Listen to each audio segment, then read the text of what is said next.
If you enjoy the content on this channel and would like to help me out with the production of more content for this channel, then please consider supporting me on Patreon, link in the description down below. Hello everybody, this is SeetherCord and welcome to my speedrun AGDQ of me saying my intro. Here we go. Hello everybody, this is SeetherCord and welcome to a new episode of SeetherTalks for today. Today we're going to talk about butt sex. Butt sex is really good. I love this. Remember to tailrun Patreon, hit that like button, turn on subscribe notifications, and all. Goodbye. Yes. New PV. Woo! Yeah.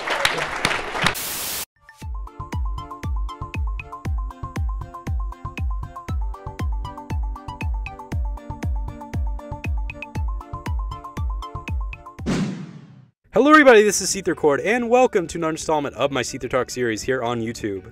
Today on SeetherTalks, we are going to be talking about speedrunning and how I've... Goddamn motorcycles outside. Fuck. Hello everybody, this is SeetherCord, and welcome to another installment of my SeetherTalks series here on YouTube. Today we're going to be talking about speedrunning and how I always found speedrunning to be a very interesting form of gaming online. And yes, when I say that I found it very interesting, I have always found speedrunning to be a very interesting thing online for many years. To talk about my past experiences with speedrunning, I never back then saw myself to ever become a speedrunner, but I always found it really cool to watch other people online speedrun games. The games that I would usually watch speedruns of multiple times would be The Legend of Zelda: Ocarina of Time and Super Mario 64, because both of those games have a very strong speedrunning community to them.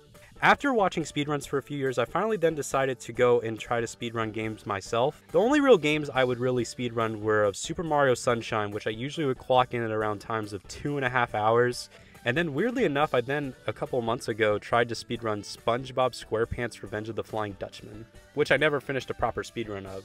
And actually, a major reason as to why I'm making this video is because just about a week ago, I did a speedrun of Ed, Edd n Eddy The Misadventures on the Nintendo GameCube, which I clocked in at around a final time of 50 minutes. Yeah, that game is very easy and short. I don't feel like I'm going to be continuing doing the speedrunning for that much longer because of the fact that I honestly feel that like speedruns take up way too much of my time. I'm not saying that I diss people who want to do speedruns a lot, but it's just the fact that speedrunning as a whole, depending on what game it is, you can spend hours upon hours upon hours just spending it streaming on Twitch, just playing the game over and over and over.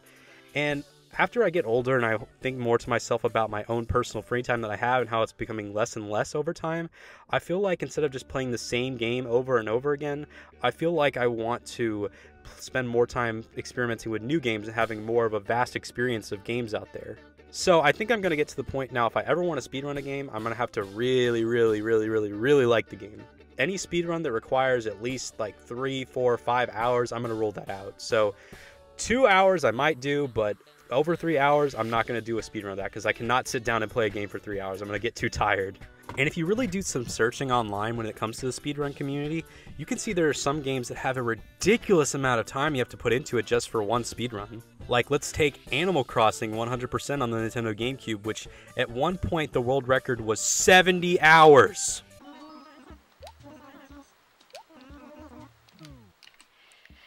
$70, $51, $47.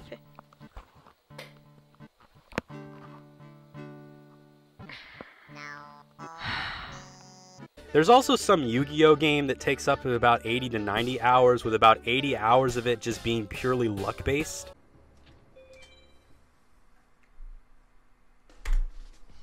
Et voilà. We are done, boys. A little ding for Rondo. Et bah, 14 days of Rondo. Et bah. And there's one final game on the Nintendo GameCube called Baten Kaidos, I think, that the world record speedrun 100% is literally 300 plus hours. And it's crazy with that category because most of the game requires you to just sit there and do nothing because you have to get one item, which requires just 300 hours of in-game time. And it's just going to require a huge amount of power you're just going to waste on your electric bill, so okay. Yo, sub 20 minutes, for real. It is real. It is real. Split!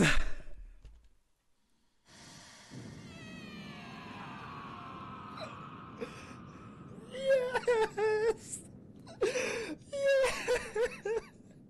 One final thing I want to talk about involving the speedrunning community is an event that happens twice a year known as AGDQ, or otherwise known as Awesome Games Done Quick, which is a 7-day event in which a bunch of speedrunners from all around the world come together to speedrun games live on Twitch. And it's always the most viewed event on Twitch back when it goes on, and it's always the most viewed event on the whole site whenever it goes live. And I think it's all fun and dandy to watch that, but then there's just some crazy ass moments that are very funny to watch as well, which are more for the memes on that side. But seriously though, there are definitely some really crazy moments that go on at that event, and a lot of them have definitely gotten memed. So this will probably be my last chance to tell a story really quick. I don't know if you guys have noticed, but I've been knitting the entire time I've been here. And I actually learned how to knit from my grandmother. Can you stop? The last glue of my grandmother's that I'm ever gonna have to knit with. So it does actually mean something. The last glue of my grandmother's that I'm ever gonna have to knit with. So confirmed Santa's #1 helper is a squirrel. I would really prefer if you would be quiet. But yes, you are correct. I want to bring that up because my close friend Alex, also known as Lil Saw Plays on YouTube, is currently trying to speedrun The Wind Waker, and he has spent so many hours of his time trying to learn a glitch called storage, which he's mastered at this point. I'm really proud of him. But I just find it so funny, just the whole meme of like storage in him, just to be really funny. And it is his goal to get onto the couch at AGDQ and speedrun Wind Waker. And if he ever does, I will join him, and you will see both SeetherCord and Little Saw Plays on the couch at AGDQ. Coming in 2019, hopefully, if we make the cut. Hopefully you get on to actually finishing the game, Alex. So that pretty much wraps up this episode of SeetherTalks for today. Let me know down below, guys, your opinions on speedrunning as a whole. If you guys speedrun yourselves, if you find it interesting, if you don't find it interesting, you think it's a waste of your time, let me know down in the comment section down below. If you enjoy my content and want to further help out my channel, please consider donating to my Patreon page, hitting that like button, turning on that notification bell, and subscribing altogether. I've been SeetherCord, and I will see you guys next time. So, goodbye, everyone. Let's go for a sub 10 minutes on this video. Gotta add in that mid-roll ad, you know what I'm saying?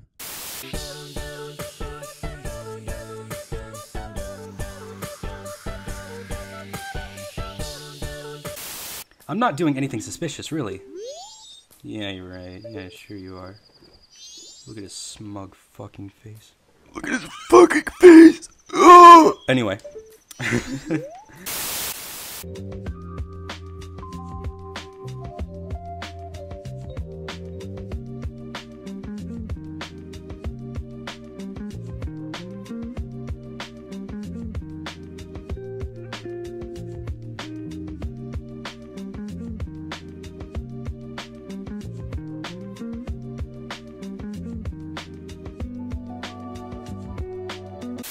I would really prefer if you would be quiet.